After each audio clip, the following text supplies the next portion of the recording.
ఆమె ఏవైతే నిర్ణయాలు చెప్పిందో ఆమె 5, 6 స్పష్టంగా మేము ఇస్తాము పార్టీ అమ్మ పాలిటిక్స్ అనేది ఆమె తీసుకొస్తుంది.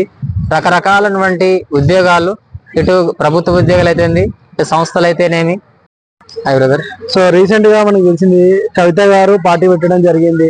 సో పార్టీ పెట్టినప్పుడు మంచినీళ్ళు కూడా ఇవ్వలే అని చెప్పేసి కొంతమంది అంటున్నారు. దాని గురించి మీరు ఏమంటారు? సో నిజంగా కవిత గారు నిజంగా పార్టీ పెట్టడం చాలా సంతోషం.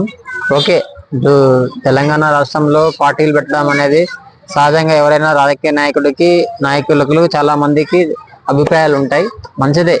కానీ అక్కడ మీరు అన్నట్టు కొన్ని చిన్న చిన్న అవాంతరాలు అయితే కొంత జరిగాయని చెప్పొచ్చు. కొంతమంది అక్కడికి వెళ్ళిన వాళ్ళు కూడా కాస్త మంచి నీళ్లు కానీ కొన్ని కనీస సదుపాయాలు కూడా మాకు దొరకలేదు అని చెప్పేసి కొంత దూర ప్రాంతాల నుంచి వచ్చిన వాళ్ళు వెళ్ళబుచ్చారు వాళ్ళు అక్కడ ఉన్నటువంటి పరిస్థితులు. సో కొంత నిజంగా అంటే ఏదైతే లీడర్షిప్ అనేది కూడా చాలా చిన్న చిన్న స్థాయి నుంచే మనం చూసుకుంటే సో అభివృద్ధికి అనేది పార్టీ అభివృద్ధికి సో పార్టీ లక్ష్యం వైపు అన్ని కూడా జరుగుతుంటాయి. సో ఆవిర్భావం రోజే అలా కొంత జరగడం అనేది కూడా కొంత నిరుత్సాహకరమైన పరిస్థితి. బట్ ఇక్కడ ఆమె పార్టీ పెట్టడం తెలంగాణ ప్రజల కోసం, తెలంగాణ రాష్ట్రం కోసం.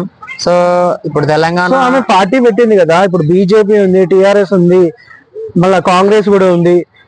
అన్నిటిని దాటి ఆమె గెలుస్తారంటారా? సో నేను చెప్పేది కూడా అదే. ఇప్పుడు చాలా మంది రాజకీయాల్లోకి వస్తారు, ఎంత బలంగా ఉంటారు అనేది ఎవరు చెప్పలేరు. ఎందుకంటే చాలా ఇందులో కష్టాలు, విమర్శలు అన్ని చాలా సంవత్సరాలు ఇందులో పడాలి. అలా పడితేనే ఫలితం అనేది తర్వాత తెలుస్తుంది. సో చాలా మంది ఇప్పుడు ఉన్న ప్రధాన పార్టీలు, ఇప్పుడు బీజేపీ ఉంది మనకు, ఇటు కాంగ్రెస్ ఉంది, ఇటు టిఆర్ఎస్ ఉంది. సో ఇన్ని పార్టీల మధ్యన బలంగా ఫైట్ చేయాలంటే మాత్రం ఆమె కఠోర శ్రమ. ఇవి నాయకులు కానీ చాలా మంది ఒక మంచి ప్రణాళికతోటి కార్యక్రమాలు చేసుకుంటూ ప్రజలలో ఒక మంచిని పెంపొందిస్తూ సో ఆమె ఏవైతే నిర్ణయాలు చెప్పిందో ఆమె 5, 6 స్పష్టంగా మేము ఇస్తాము పార్టీ అమ్మ పాలిటిక్స్ అనేది ఆమె తీసుకొస్తుంది. సో అందరికి మేము అధికారంలో ఆమె లిక్కర్ స్కామ్ అనేది చేసింది ఆల్రెడీ ఆరోపణలు ఉన్నాయి కదా. సో ఇప్పుడు కొత్త పార్టీ పెట్టిన తర్వాత కూడా ఇట్లాంటి స్కామ్లు చేస్తాయని గ్యారంటీ ఉందా? అంటే ఆమె ఆ స్కామ్ లో క్లియర్ కట్ గా సుప్రీంకోర్టు అయితే చెప్పింది ఏమని, ఆమెకు సంబంధం లేదు, ఆమె ఎలాంటి దీంట్లో అందులో పార్టిసిపేట్ చేయలేదు, అలా ఆమె ఎలాంటి సంబంధం లేదు ఆ యొక్క స్కామ్ కి అని చెప్పింది.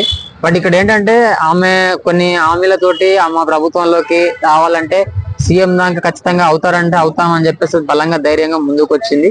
సో ఒక ఉమెన్ గా ఆమె నేను ఎంత చేయాలనో అంత చేస్తా తెలంగాణ రాష్ట్రానికి అని చెప్పేసి.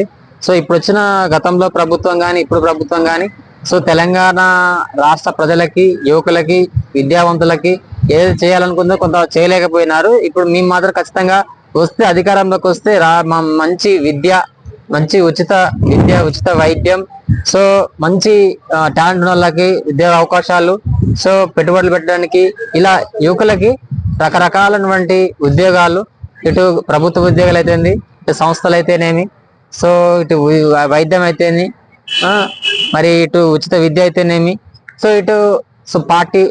మన పార్టీలో పనిచేసే ప్రతి ఒక్కరికి కూడా మంచి మరి న్యాయం జరిగే విధంగా మరి తెలంగాణ రాష్ట్ర సేన కవిత గారు చెప్పడం జరుగుతుంది.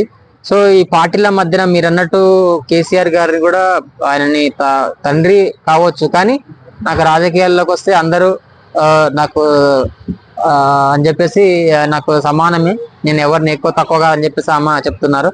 సో చూడాలి మనం ఆమె ఇంతమంది వ్యక్తుల మధ్య ఎంత బలంగా నిలబడతారు, ఇటు తెలంగాణ ప్రజలు, యువకులు ఆమెకు ఎలాంటి స్పందన వస్తుందంటే ఆమె ఎలాంటి కార్యక్రమాలు చేయబోతుంది, సో మరి అభివృద్ధి వైపు ఎలా ఉంటుంది, సమస్యలు వచ్చినప్పుడు ఎవరి పక్షాన ఎట్లా నిలబడుతుంది, అవన్నీ మనం కూడా పార్టీ బలంగా కావాలంటే సో ముందడుగు ఎలా వెళ్తుందో మనం చూస్తే కొద్ది రోజులు పార్టీ అనేది చూస్తే తెలుస్తుంది.